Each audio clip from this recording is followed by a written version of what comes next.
വയലാറിന്റെ വൃക്ഷം. മരമായിരുന്നു ഞാൻ പണ്ടൊരു മഹാനദിക്കരയിൽ, നദിയുടെ പേരു ഞാൻ മറന്നുപോയി. നൈലോ യൂഫ്രട്ടീസോ യാങ്സിയോ യമുനയോ നദികൾക്കെന്നെക്കാളും ഓർമ്മ കാണണം. അവർ കഴലിൽ ചിറകുള്ള സഞ്ചാരപ്രിയർ, നിലത്തെഴുതാൻ പഠിച്ചവർ, പറയാൻ പഠിച്ചവർ. ഒന്നു മാത്രമുണ്ടോർമ്മ, പണ്ടേതോ ജലാർദ്രമം മണ്ണിന്റെ തിരുനാഭിച്ചുഴിയിൽ കിളിർത്തു ഞാൻ. എന്നിലായിരം കൈകൾ മുളച്ചു, നഭസ്സിന്റെ സ്വർണകുംഭങ്ങൾ വാങ്ങി കുടിച്ചു ദാഹം തീർക്കാൻ. പച്ചിലകളാൽ എന്റെ നഗ്നത മറച്ചു ഞാൻ, സ്വച്ഛശീതളമായ മണ്ണിൽ ഞാൻ വേരോടിച്ചു. ഇടത്തും വലത്തും നിന്ന് ഋതുകന്യകൾ താലം പിടിക്കും. തേരിൽ തിരക്കിട്ട യാത്രയിൽ പോലും ഒരു കാൽക്ഷണം മുൻപിൽ നിൽക്കാതെ, ചിരിക്കാതെ, ഒരു പൂമേടിക്കാതെ പോകുകില്ലെന്നും കാലം. വനദേവതയുടെ പുഷ്പമേടയിൽ നിന്നോ, വസന്ത സരോജത്തിൻ പൊന്നിതൾ കൂട്ടിൽ നിന്നോ, പീലിപ്പൂഞ്ചിറകുള്ള രണ്ടിളം കിളികൾ എൻ തോളത്തു പറന്നിരുന്നൊരു നാളെന്തോ പാടി. കാതോർത്തു നിന്നു ഞാനും പൂക്കളും, അപ്പാട്ടിന്റെ ചേതോഹാരിയാം ഗന്ധം ഞങ്ങളിൽ നിറയുമ്പോൾ. ഞാനറിയാതെ പൂക്കൾ തേൻ ചുരത്തിപ്പോയി, ഞാനറിയാതെ പൂക്കൾ തേൻ ചുരത്തിപ്പോയി.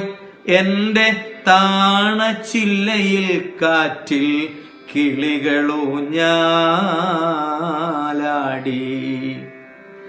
എന്നിലെ കൈകൾ കിളിക്കൂടുകളായി, അന്തരിന്ദ്രിയങ്ങളിൽ മൗന സംഗീതം കുളിർക്കോരി.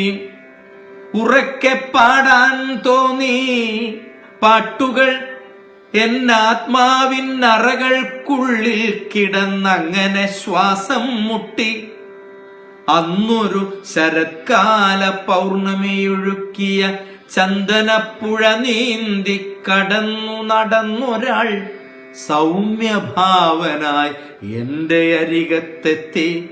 സ്വർഗസൗകുമാര്യങ്ങൾ കടഞ്ഞെടുത്ത ശില്പം പോലെ ആയിരം മിഴിപ്പൂക്കൾ കൊണ്ട് ഞാൻ ആ സൗന്ദര്യം ആസ്വദിക്കുമ്പോൾ, എന്നെ രോമാഞ്ചം പൊതിയുമ്പോൾ, മറ്റൊന്നും ഓർമ്മിക്കാതെ നിൽക്കുമ്പോൾ എൻ കൈക്കൊരു വെട്ടേറ്റു, മുറിഞ്ഞതു തെറിച്ചു വീണു മണ്ണിൽ. ഞെട്ടിപ്പോയി, അസഹ്യമാം നൊമ്പരം കൊണ്ട് നെഞ്ചു പൊട്ടിപ്പോയി. കണ്ണീർ കണ്ണൊന്നടച്ചു തുറന്നു ഞാൻ. നിർദ്ദയം അവൻ എന്റെ ഒടിഞ്ഞ കയ്യും കൊണ്ട് നിൽക്കുന്നു. ഞെരിച്ചെനിക്കവനെ കൊല്ലാൻ തോന്നി. പിച്ചളപ്പിടിയുള്ള കത്തിയാൽ അവൻ എന്റെ കൊച്ചു കൈത്തണ്ടിൻ വിരൽ മുട്ടുകളരിയുന്നു. മുത്തുകെട്ടിയ മൃദുസ്മേരവുമായി എന്നെല്ല് ചെത്തിയും മിനുക്കിയും ചിരിച്ചുരസിക്കുന്നു. അപ്പോഴും പ്രാണൻ വിട്ടു പോകാതെ പിടയും എന്നസ്ഥിയിലവൻ ചില നേർത്ത നാറുകൾ കെട്ടി. നീണ്ട കൈനഖം കൊണ്ട് തൊട്ടപ്പോൾ എവിടുന്നോ നിർഗളിക്കുന്നു നാദ ബ്രഹ്മത്തിൻ കർണാമൃതം. എന്റെ മൗനത്തിൻ നാദം, എന്റെ ദുഃഖത്തിൻ നാദം, എന്റെ സംത്രാസത്തിന്റെ ഏകാന്തത്തുടിതാളം. അടഞ്ഞു കിടന്നൊരൻ ആത്മാവിൻ ഗർഭഗൃഹ നടകൾ തുറക്കുമാ ദിവ്യമാം നിമിഷത്തിൽ ഉറക്കെ പാടി ഞാൻ ആ വീണയിലൂടെ, ഉറക്കെ പാടി ഞാൻ കോരിത്തരിച്ചു നിന്നു ഭൂമി നമ്രശീർഷയായി മുന്നിൽ.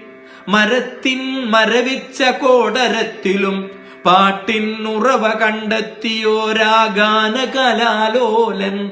ശ്രീ സ്വാതി തിരുനാളോ ത്യാഗരാജനോ ശ്യാമശാസ്ത്രിയോ ബിധോവനോ കബീറോ രവീന്ദ്രനോ.